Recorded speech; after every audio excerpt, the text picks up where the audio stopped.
The holiday season is often a joyous time of year, but it can also be a time where there are more safety concerns.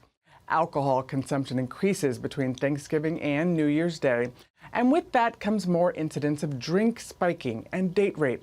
A new California law that went into effect this summer now requires certain establishments to sell or offer free tests for date rape drugs and drinks to customers.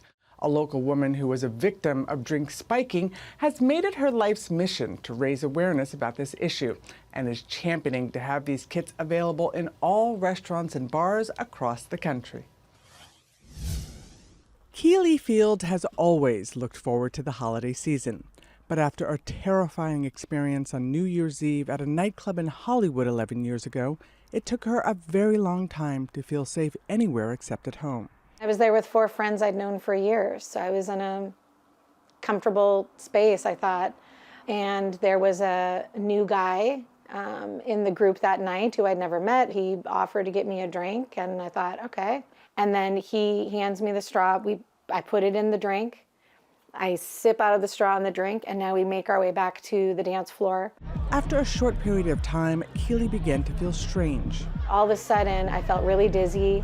I felt really weird, and I kept going in and out of really even having a notion of where I was. And I remember feeling really hot, really sweaty, and kind of wandering around that floor. I don't know when I completely blacked out. Keely was later found by a stranger, passed out in a stall on the floor in the women's restroom. A young woman had come in underneath the door of the stall, and she was shaking me on my arms and trying to wake me up. And she just said, "What's wrong? I'm going to help you. I'm going to help you. Are you okay?" And I just remember looking down. There was vomit on the floor and seeing scratches and bruises and even blood. I thought, this can't be real. Keely's purse, wallet, and cell phone were gone, and her friends were nowhere to be found. The sun was already rising outside, and the woman drove Keely to the Cedars-Sinai emergency room. I said, I've been attacked. I don't know exactly what's happened to me down there, but I need to get a full examination, and I need it done right now. But Keely was told that Cedars didn't do sexual assault forensic exams, also known as rape kits. Instead, a nurse suggested she go to the Santa Monica Rape Treatment Center. So the woman put Keely back in her car and drove her there. A rape kit exam was done on her, including blood, urine, and hair follicle tests.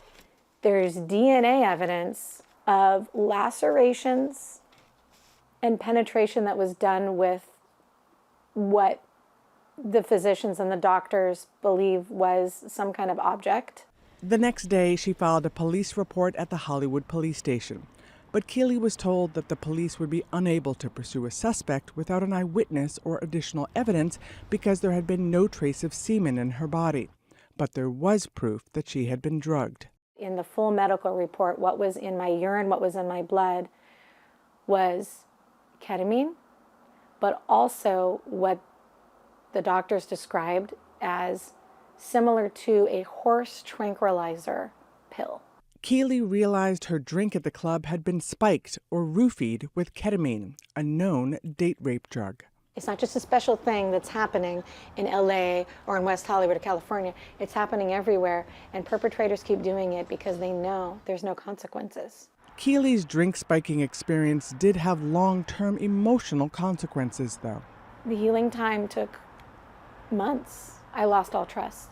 I feel like I can't rely on anybody to protect me if someone wants to harm me. I have to be prepared to protect myself.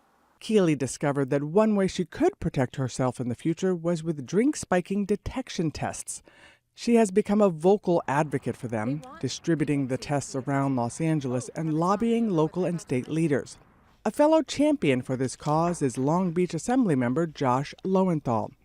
In addition to his job as a public servant, Lowenthal is a partner in 3 Southern California restaurants and used to own a nightclub. He authored Assembly Bill 1013, which went into effect in July. What AB 1013 actually does is it requires on Type 48 licenses, those are nightclubs, those are taverns, just drinking establishments where there's no food.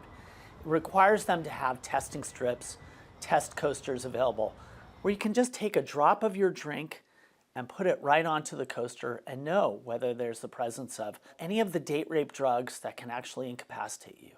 AB 1013 also requires establishments with a Type 48 license from the California Department of Alcoholic Beverage Control to have signage that reads, "Don't get roofied, drink spiking drug test kits available here." The new law impacts approximately 2,400 bars and nightclubs in California. The only metric that matters here is whether or not we're cutting down on sexual assault. And so we will try anything legislatively, from a budget standpoint, from a public awareness campaign standpoint, to cut down on sexual assault, which means cutting down on roofing. Keely believes the new law is an effective way to make date rape drug predators think twice, and is now campaigning to have AB 1013 become a national law. I want these in all 50 states, and I'm going to help get a federal bill, because no one would ever not support these being everywhere. And so I want them in all cities and all states. It's going to happen in my lifetime. I'm not going to give up.